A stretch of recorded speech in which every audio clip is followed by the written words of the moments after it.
Трандуил со своей 3000-й армией эльфов на ускоренном марше направляется через мертвый топи к Лихолесью, откуда он сможет пойти в Эребор на помощь гномам и людям Дейла, что сражаются с ордой Кхамула. Тем временем гоблинский король Мглистых гор отправляет армию гоблинов в Морий, попутно пополнившись также несколькими подразделениями орков Мордора, что бороздили мертвые просторы топи.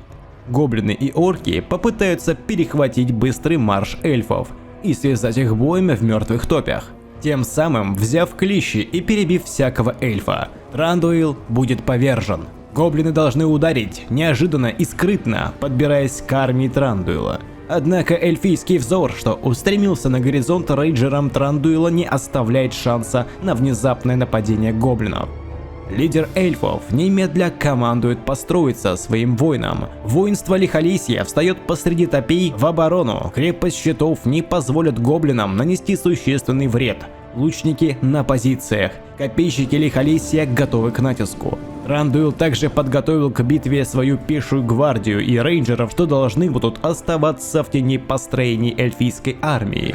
Гоблины уже выстраивались в армию, застилая горизонт своими полчищами. Около 12 тысяч гоблинов и 5 сотен орков вот-вот начнут свое нападение. Гоблинами и орками командовал ставленник короля гоблинов Мории. Завидя плотный строй эльфов, он не рискнул бросить в бой все подразделения. Целью прежде всего являлось сковывание эльфийской армии в клещи. Первыми в бой вступила 1/2 тяжело экипированных гоблинов Мории. Они напали на построение эльфийской пехоты, набрасываясь на массивные щиты копейщиков Трандуила. Эльфы не пошатнулись. Некоторые даже рискнули покинуть строй и ворвались в самую гущу гоблинской пехоты. 1 к 10 сражались эльфы против гоблинов, нарезая морийскую погонь. Лучники Трандуила тоже без дела не стояли и вели успешную перестрелку с лучниками гоблинов, существенным перевесом одолевая неприятеля. Спустя время гоблины начали отступать, однако им на смену сразу же приходили подкрепления из резерва. Гоблины несут огромные потери, однако и среди эльфов появились первые жертвы. Стена щитов более не могла эффективно удерживать полчища гоблинов, что раз за разом бросались на фалангу эльфов.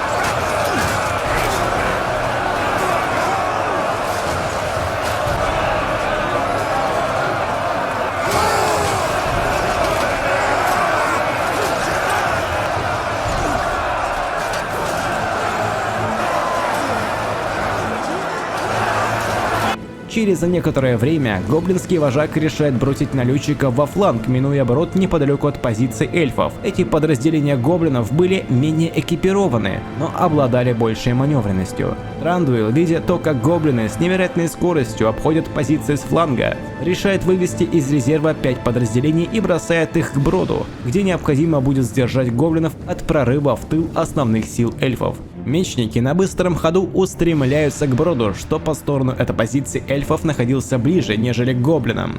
Когда гоблинские налетчики вступили в брод, эльфийские мечники незамедлительно влетели в гоблинскую массу, начав тех месить. Удар приостановлен, однако сражаться по колено в воде не было на пользу эльфам. Их тяжелая экипировка сковывала движение в бою посреди водной глади и трясины, в коей утопали эльфийские воины. Гоблины же напротив были слишком легки и без труда преодолевали зыбкое дно, бросаясь на эльфов, отрезая одно подразделение за другим. Коммуникация между эльфийскими отрядами нарушена. Гоблины устремляются в тыл эльфийских мечников, однако воины Трандуила, стоящие позади отрядов, с легкостью рубили гоблинов и не давали тем нанести серьезный ущерб эльфийской пехоте в тылу.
Тем временем Трандуил вводит в бой гвардию Лихолесья, пытаясь обезопасить основной фронт, куда постоянно стягиваются подкрепления гоблинов. Копейщики эльфийские утратили свою фалангу и расформировались, сражаясь вдали от основных сил. Гоблины столкнулись с алебардами гвардии. Казалось, что гоблины не смогут сократить путь до элитной пехоты Трандуила.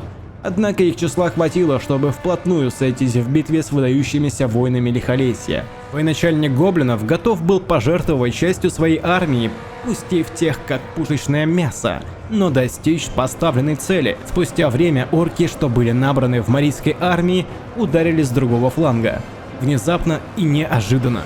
Трандуил бросает лучников в бой, что лишились своего боезапаса за часы сражения. Эльфийские лучники не являлись слабым звеном эльфийской армии.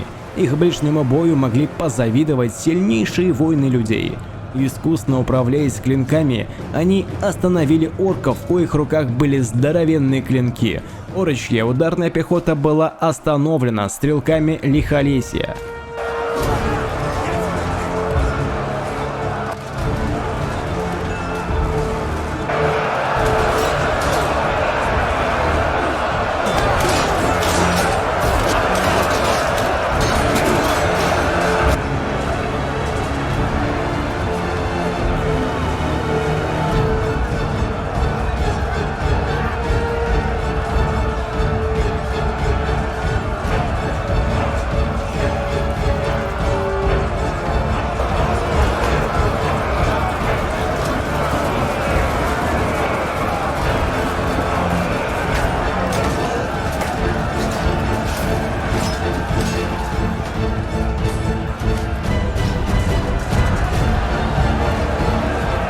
Через некоторое время натиск гоблинов в авангарде эльфийской армии усилился. Более 7000 гоблинов прорвались за построение эльфов, начав связывать боем отрезанные отряды Трандуила со всех сторон. Окружая подразделения, гоблины стали вырезать эльфов без остатка.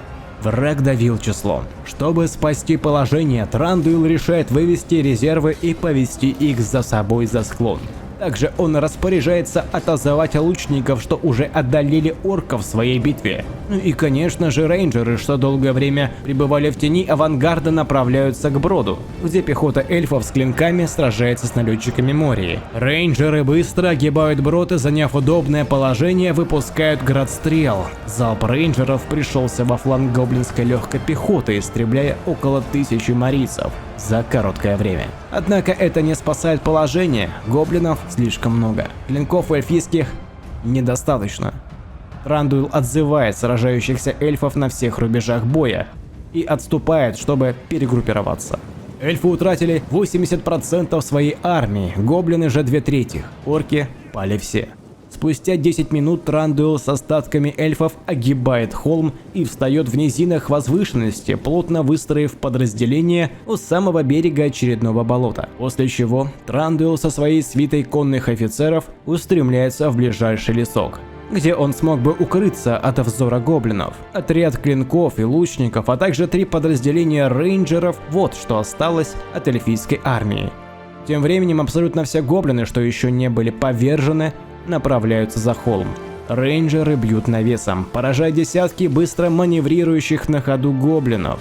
И когда время пришло, абсолютно вся гоблинская рать ударила, окружая позиции эльфов. В бой вступили 3 элитных подразделения гоблинов.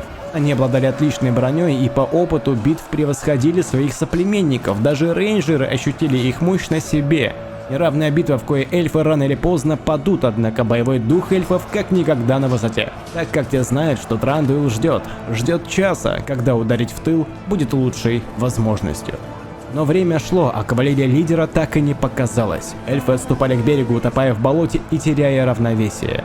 Гоблины дохли сотни за сотней, без числа, подыхали марийцы, однако за собой уносили десяток лучших эльфийских клинков. Элитные отряды гоблинов чуть ли не на равных сражались с рейнджерами. Эльфы вот-вот падут. Сотня эльфов, что еле стоит на ногах, но продолжает грозно биться с гоблинами.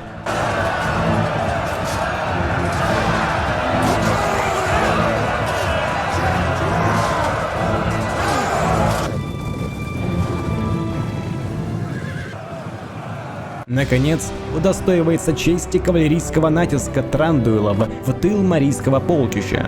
Удар сметает чуть ли не все отряды гоблинов, смешивая тех с грязью.